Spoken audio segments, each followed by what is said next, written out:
اور جو لوگ ایمان لائے اور عمل نیک کرتے رہے ان کی دعا قبول فرماتا اور ان کو اپنے فضل سے مزید عطا کرتا ہے، اور جو کافر ہیں ان کے لیے سخت عذاب ہے۔ اور اگر اللہ اپنے سب بندوں کے لیے رزق میں فراخی کر دیتا تو وہ زمین میں فساد کرنے لگتے، لیکن وہ جس قدر چاہتا ہے اندازے کے ساتھ نازل کرتا ہے۔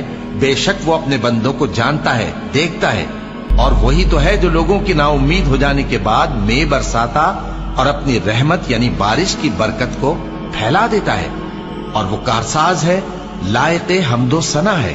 اور اسی کی نشانیوں میں سے ہے آسمانوں اور زمین کا پیدا کرنا اور ان جانوروں کا جو اس نے ان میں پھیلا رکھے ہیں، اور وہ جب چاہے ان کے جمع کر لینے پر قادر بھی ہے۔ اور جو مصیبت تم پر واقع ہوتی ہے سو تمہارے اپنے کرتوتوں سے، اور وہ بہت سے گناہ تو معاف کر دیتا ہے۔ اور تم زمین میں اللہ کو عاجز نہیں کر سکتے، اور اللہ کے سوا نہ تمہارا کوئی دوست ہے اور نہ مددگار۔